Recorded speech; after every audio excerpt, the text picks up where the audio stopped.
Maggi খেতে কার না ভালো লাগে। ছোট থেকে বড় সবারই কিন্তু ম্যাগি ভীষণ প্রিয় একটি খাবার। তাও যদি হয় ম্যাগির পকোড়া, তাহলে তো কোনো কথাই হবে না। আজকের রেসিপি হলো ম্যাগির পকোড়া। নমস্কার বন্ধুরা, ঘরোয়া স্বাদে বেঙ্গলি রান্না চ্যানেলে আপনাদের স্বাগত জানাই। তো চলুন ম্যাগির পকোড়া কিভাবে তৈরি করেছি সেটাই এখন দেখাই। এখানে একটা ইউপি ম্যাগি নিয়েছি, যেটা দিয়ে আমি করব। আর নিয়েছি পেঁয়াজ কুচি, কাঁচা লঙ্কা কুচি, আর নিয়েছি চিলি ফ্লেক্স। প্রথমে কড়াইতে সামান্য একটু জল দিয়ে ম্যাগিটাকে আগে সেদ্ধ করে নিতে হবে। যেমনই আমরা ম্যাগি করি ঠিক তেমনভাবেই করতে হবে, কিন্তু কোনো মশলা দেওয়া চলবে না। তো তারপর ভালোভাবে সেদ্ধ হওয়ার পর একটি পাত্রে তুলে নিচ্ছি। এখানে দেখুন ম্যাগিটা রয়েছে। তারপর নিয়েছি একটা বোল, তার মধ্যে দিলাম পেঁয়াজ কুচি, সামান্য কাঁচা লঙ্কা কুচি, আর দিয়েছি চিলি ফ্লেক্স।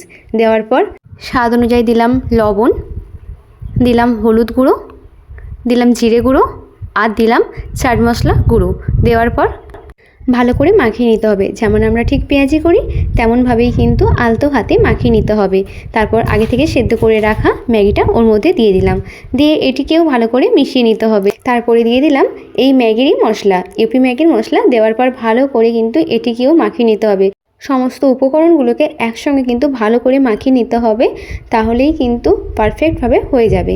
তারপরে দিয়ে দিলাম পরিমাণ মতো বেসন। আমি প্রথমে 2 চামচ একটু বেসন দেওয়ার পর একটু ভালো করে মাখিয়ে তারপরে আরও কিন্তু আমি 2 চামচ মতো বেসন দিলাম। বেসন দিয়ে ভালো করে মাখানোর পর যদি জল লাগে তাহলে অল্প একটু সামান্য জল দেবেন, আর যদি না লাগে তাহলে নাইবা দিলেন। আপনারা এখানে বেসনের পরিবর্তে কর্নফ্লাওয়ারও কিন্তু ইউজ করতে পারেন। তারপর পকোড়াটিকে যে যেমন ইচ্ছে সেরকমভাবে শেপ দিতে পারেন। আমি এখানে গোল গোল করে বলের মতো সব করে নিচ্ছি। একেবারে করে নিলেই তাহলে তেলে ছাড়তে খুব সুবিধা হবে। এখানে দেখুন আমি অলরেডি গ্যাসে কড়াই বসিয়ে দিয়েছি। কড়াই একটু গরম হয়ে যাওয়ার পর পরিমাণ মতো তেলও দিয়ে দিয়েছি। আমি এখানে সাদা তেল ব্যবহার করেছি। তেলটা একটু গরম হয়ে গেলেই কিন্তু আমি একে একে করে সমস্ত ম্যাগির পকোড়াগুলো তেলের মধ্যে ছেড়ে দিচ্ছি। আপনারাও ঠিক এমনটাই করবেন। আর রেসিপি তো আমি খুবই সহজেই আপনাদের সঙ্গে শেয়ার করেছি। বাড়িতে কিন্তু অবশ্যই ট্রাই করবেন, সত্যি বলছি দারুণ কিন্তু খেতে হয়। বিকেলে চুপচাপ বসে থাকার থেকে এইরকম মুখরোচক কিছু খেতে কিন্তু সবারই ভালো লাগবে। 5 টাকার একটা ম্যাগি আর 5 মিনিট মাত্র সময়, এই সময়ে কিন্তু দারুণ একটা রেসিপি আপনারা বাড়িতেই তৈরি করে নিতে পারেন।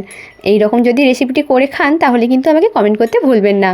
লো টু মিডিয়াম ফ্লেমেই কিন্তু এটি পুরো ভেজেছি, একদিক উল্টে পাল্টে আরেক দিক দেওয়ার পর এখন দেখুন প্রায় আমার রেডি হয়ে গেছে। একটি পাত্রে তুলে নিলাম। কেমন লাগলো রেসিপিটি অবশ্যই কিন্তু কমেন্ট করতে ভুলবেন না, আর ভালো লাগলে একটা লাইক করে যাবেন। আর এরকম নতুন নতুন ভিডিও বা রেসিপি পাওয়ার জন্য আমার চ্যানেলটিকে অবশ্যই সাবস্ক্রাইব করে যাবেন। ধন্যবাদ।